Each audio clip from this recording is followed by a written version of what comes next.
Muy buenos días, apreciados amigos y hermanos que siempre tienen la oportunidad de escuchar estos temas que grabamos cada día. Temas sacados de la Biblia, temas que son de suma importancia, especialmente en estos tiempos.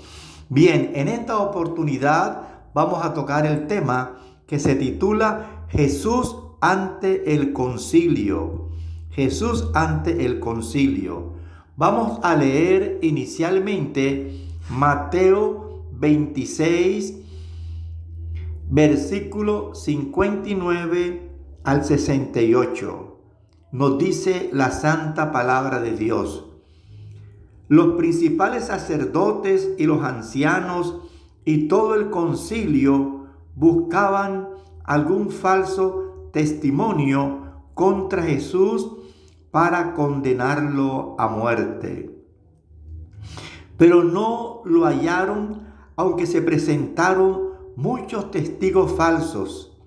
Finalmente llegaron dos falsos testigos y dijeron: este dijo, puede derribar el templo de Dios y reedificarlo en 3 días. El sumo sacerdote se levantó y le preguntó: ¿no vas a responder? Mira lo que estos dicen contra ti. Pero Jesús guardó silencio. Entonces el sumo sacerdote le dijo: te ordeno en el nombre del Dios viviente que nos diga si tú eres el Cristo, el Hijo de Dios. Jesús le respondió: tú lo has dicho. Y además les digo que desde ahora verán al Hijo del Hombre sentado a la diestra del Padre y venir en las nubes del cielo. El sumo sacerdote se rasgó entonces las vestiduras y dijo: ha blasfemado. ¿Qué necesidad tenemos de más testigos? Ustedes acaban de oír su blasfemia. ¿Qué les parece? Y ellos respondieron: que merece la muerte.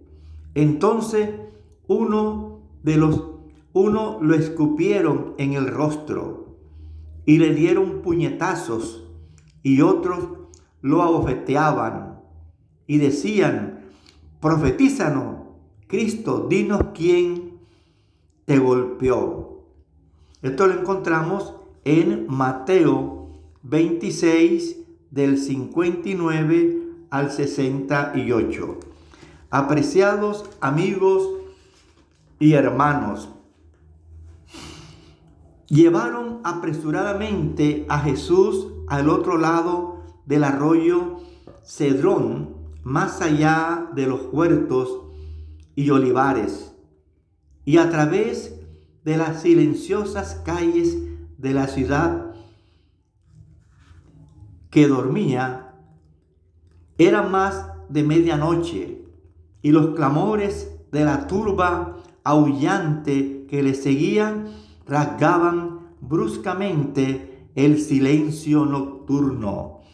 El Salvador iba atado y cuidadosamente custodiado, y se movía penosamente, pero con apresuramiento. Sus apresadores se dirigieron con él al palacio de Anás, el exsumo sacerdote. Anás era cabeza de la familia sacerdotal en ejercicio, y por diferencia a su edad, el pueblo lo reconocía como sumo sacerdote. Se buscaban y ejecutaban sus consejos como voz de Dios. A él debía ser presentado primero Jesús como cautivo del poder sacerdotal.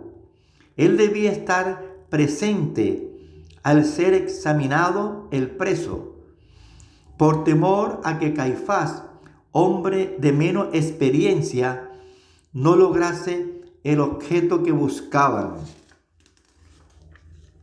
En esta ocasión había que valerse de la astucia y artimaña de Anás, porque había que obtener sin falta la condenación de Jesús.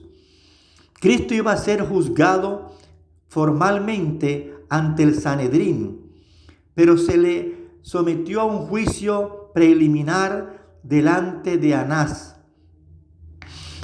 Bajo el gobierno romano, el Sanedrín no podía ejecutar la sentencia de muerte. Podía tan solo examinar a un preso y dar su fallo, que debía ser ratificado por las autoridades romanas. Era pues necesario presentar contra Cristo acusaciones que fuesen consideradas como criminales por los romanos. También debía hallarse una acusación que le condenase ante los judíos.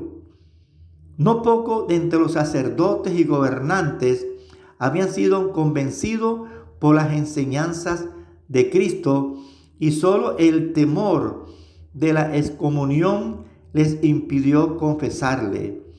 Los sacerdotes se acordaban muy bien de la pregunta que había hecho Nicodemo, que dice: ¿juzga acaso nuestra ley a un hombre si primero no lo oye y sabe lo que ha hecho?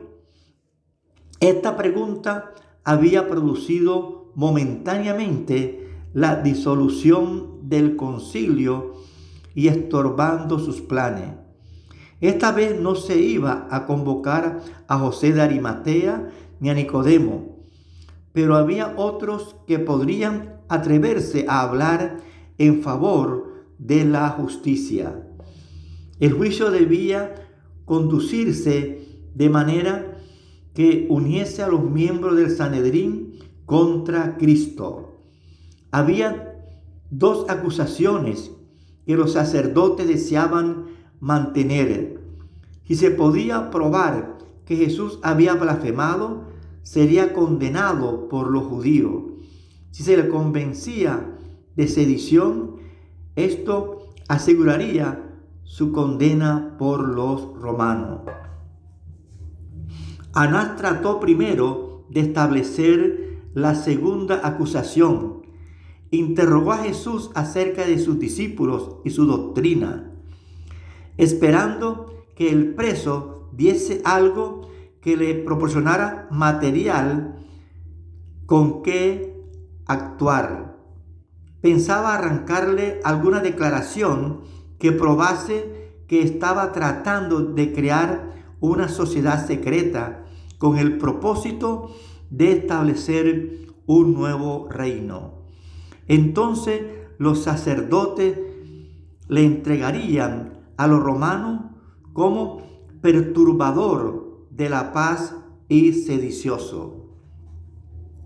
Cristo leía el propósito del sacerdote como un libro abierto, como si discerniese el más íntimo pensamiento de su interrogador.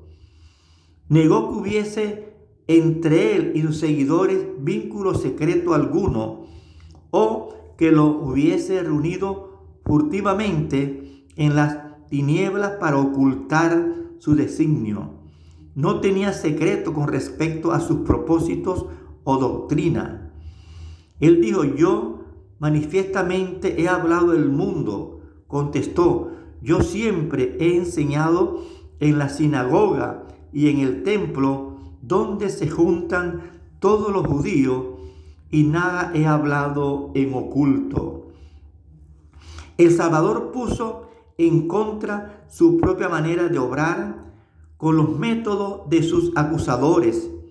Durante meses le habían estado persiguiendo, procurando entramparle y emplazarle ante un tribunal secreto, donde mediante el perjurio pudiesen obtener lo que les era imposible conseguir por medio justo. Ahora estaban llevando a cabo su propósito. el arresto a medianoche por una turba, las burlas y los ultrajes que se le infligieron antes que fuese condenado o siquiera acusado, era la manera de actuar de ellos y no de él. Su acción era una violación de la ley.